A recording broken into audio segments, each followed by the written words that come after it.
नमस्कार दोस्तों, लक्ष्य डीएलएड क्लासेस में आपका स्वागत है। आज हम लोग संख्याओं के बारे में पढ़ेंगे।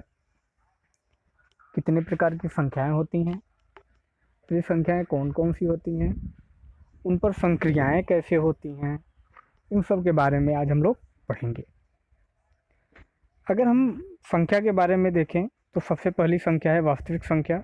वास्तविक संख्या मतलब रियल नंबर।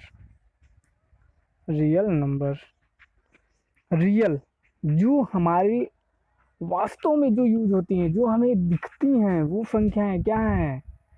वास्तविक संख्याएं हैं। जैसे जो भी हम गणना में यूज करते हैं, जैसे मान लीजिए आप कड़ी में 2 यूज किए, 1 यूज किए, 2 यूज करिए, 0.0 यूज किए, 0.00 यूज किए, 1000 यूज किए, सभी क्या हैं?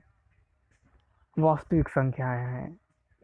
अगर हम कड़ी में 2 करें तो भी वास्तविक संख्या है, और अगर हम 5 की बात करें तो भी वास्तविक संख्या है। इसी प्रकार अगर हम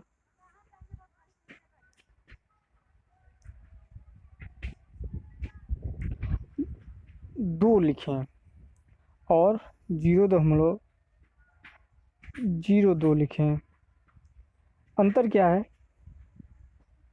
ये 0.02 है और ये 2 है। दोनों क्या है? वास्तविक संख्या है। कड़ी में 2 क्या है? वास्तविक संख्या है।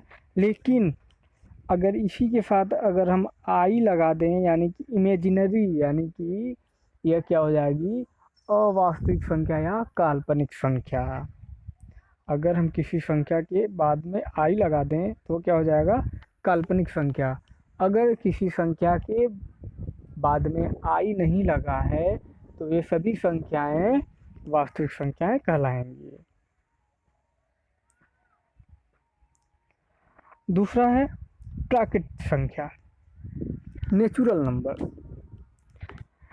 वे संख्याएं जो 1 से लेकर के अनंत तक, 1 2 3 4 5 6 7 10 20 50 100 1000 2000 10,000 लाख 2 लाख, ये सब क्या होंगी? प्राकृतिक संख्याएं। 1 से लेकर के स्टार्ट होती हैं, ये 1 से स्टार्ट हो जाती हैं और ये अनंत तक जाती हैं। अनंत मतलब जहाँ तक लिखें सभी क्या होंगी? प्राकृतिक संख्याएं होंगी। अब ये प्राकृतिक संख्याएं धनात्मक भी होती हैं और ऋणात्मक भी होती हैं। तीसरा है पूर्ण संख्या। पूर्ण संख्या यानी कि होल नंबर। होल नंबर अगर प्राकृतिक संख्या में 0 लगा दें तो क्या होगा? होल नंबर हो जाएगा। यह 0 से स्टार्ट होता है। कहाँ से? 0 से स्टार्ट होगा और कहाँ तक जाएगा? अनंत तक जाएगा। अतः 1 2 3 4 5 6 7 10 20, 0 से लेकर के सभी क्या होंगी? होल नंबर होंगे। इस तरह से हम होल नंबर की बात कर लिए। अगला नंबर जो आता है हमारा, अगर होल नंबर में ही अगर हम बात करें 100, तो क्या है? होल नंबर है। 0 होल नंबर है, लेकिन 0 प्राकृत संख्या नहीं है। प्राकृत संख्या नहीं है। 0 क्या है? होल नंबर यानी कि पूर्ण संख्या है, और एक प्राकृत संख्या और पूर्ण संख्या दोनों है। अगली हम बात करेंगे सम संख्या की। जैसा कि आप जानते होंगे, जिस संख्या में 2 से भाग चला जाए, जिस संख्या में 2 से भाग चला जाए वो क्या कहलाएगा? सम संख्या कहलाएगा। जैसे 2 4 6 8 10 12 14 16 20 150 200 356 सब क्या हैं? सम संख्याएं हैं। जैसे मान लीजिए अगर हम 2 की बात करें तो 2 में 2 से अगर हम भाग दें तो 2 एकम 2, कट गया, कट गया ना। इसी तरह अगर हम बात करें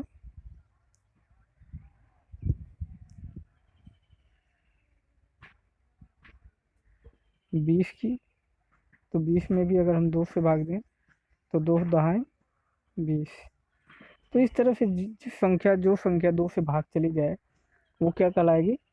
सम संख्या कहलाएगी।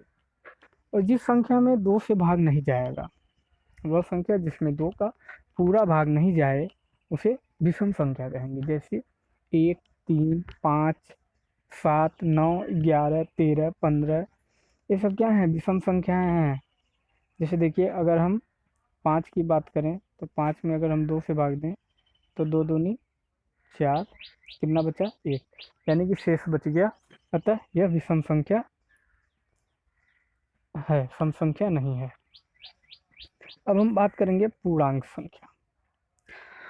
देखिए, पूर्णांक और दशमलव 2 तरह की संख्याएं होती हैं। पूर्णांक संख्याओं में क्या होगा? दशमलव बिंदु नहीं होगी, लेकिन पूर्णांक संख्याएं ऋणात्मक भी होती हैं और धनात्मक भी होती हैं। ठीक है, यानी कि अनंत से लेकर -3, -2, -1, 0, 1, 2, 3, इस तरह फिर अनंत तक चली जाएंगी। ये संख्या क्या होंगी? पूर्ण होंगी। लेकिन यही 3.5 की बात करेंगे तो ये जो है पूर्ण संख्या, पूर्णांक संख्या नहीं है, यह दशमलव संख्या। यानी कि अगर हम 5 की बात करें तो क्या होगा? पूर्ण संख्या होगा।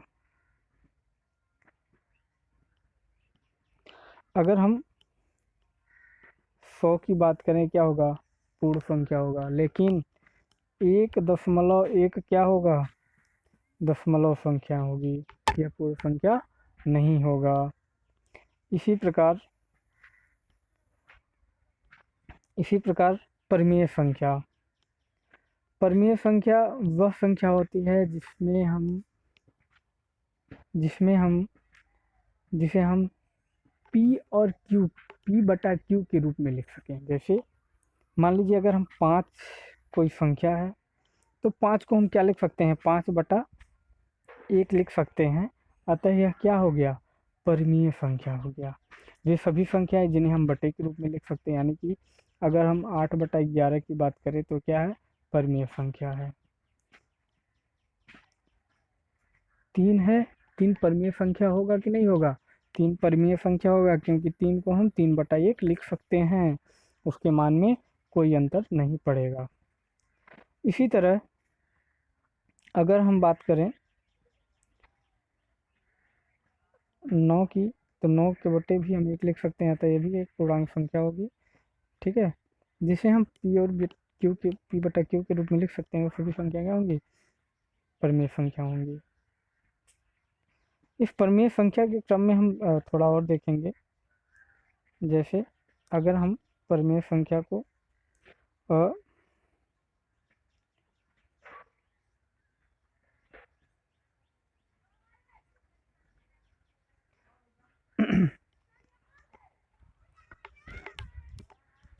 परिमेय संख्या में हम कोई भी संख्या है उसे हम बटे के रूप में लिख सकते हैं। अगर बटे के रूप में लिख सकते हैं तो संख्या परिमेय संख्या के रूप। जैसे अगर हम कड़ी में 2 की बात करें तो यह परिमेय संख्या नहीं होगा। जितने कड़ी में मान होते हैं वे परिमेय संख्या नहीं होती हैं। ठीक है, जो सिंबल्स होते हैं जैसे पाई हो गया, अल्फा हो गया, बीटा हो गया, ये सब भी क्या है? परिमेय संख्या नहीं है। तो परिमेय संख्या वही होंगी जिन संख्याओं को हम बटे के रूप में लिख सकते हैं, वे संख्याएं परिमेय संख्या होंगी। अगला है अपरिमेय संख्या। वह संख्या जिसे हम बटे के रूप में नहीं लिख सकते हैं। जैसे अगर हम कड़ी में 5 की बात करें तो कड़ी में 5 ही रहेगा। अगर हम इसे लिखेंगे भी तो इसे लिख सकते हैं कड़ी में 5/1, यानी कि ये कड़ी में ही रहेगा। अतः यह क्या होगा? परिमेय संख्या नहीं होगी। ठीक है, तो जो संख्याएं आप बटे के रूप में लिख सकते हैं, जैसे 6/5 है, ये क्या होगा? परिमेय संख्या होगा। 2/7 है, ये परिमेय संख्या होगा। लेकिन जिसे हम बटे के रूप में नहीं लिख सकते हैं वह परिमेय संख्या नहीं होगा। परिमेय संख्या के कुछ और देखते हैं। जैसे मान लीजिए, अगर आप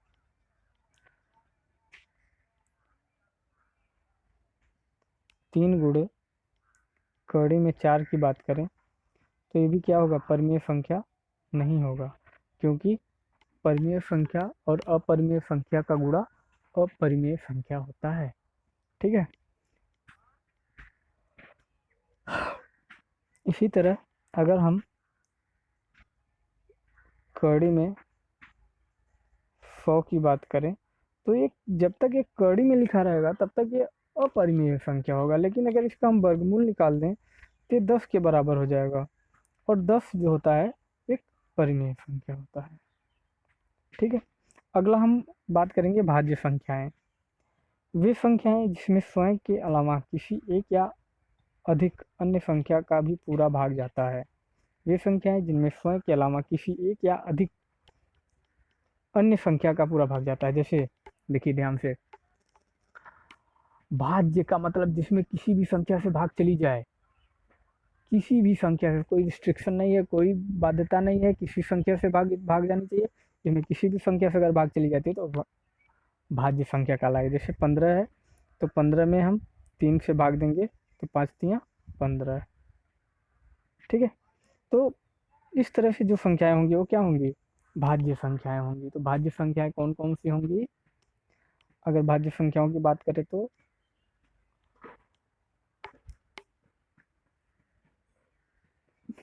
भाज्य संख्याएं 4, 6, 8, 9, 10, 12, 15, 14, 15,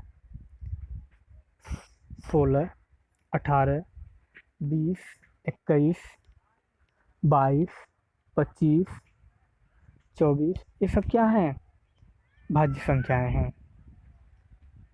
अगला है, अगर हम भाज्य संख्याओं की बात थोड़ा सा और करें, भाज्य संख्याओं में मान लीजिए हमें 256 है, तो कैसे हम पता करेंगे भाज्य संख्या है कि नहीं है। ठीक है। तो हम लास्ट संख्या देख लेंगे, लास्ट संख्या जो होगी उसी से लगभग हम भाग देंगे, अगर वह कट जाएगा तो ठीक है, नहीं करता है तो अगली संख्या से ट्राई करेंगे। ठीक है। अभाज्य संख्याएं, वे संख्याएं जिनमें स्वयं के अलावा अन्य किसी संख्या का पूरा भाग नहीं जाता है, अभाज्य संख्याएं कहलाते हैं। जैसे 1, 2, 3, 5, 7, 11, इसमें देखेंगे आप केवल एक से भाग जाएगा, और या तो उसी संख्या से भाग जाएगी और किसी संख्या से भाग नहीं जाएगी, अतः वो संख्याएं क्या होंगी, अभाज्य संख्याएं कहलाएंगी। नेक्स्ट है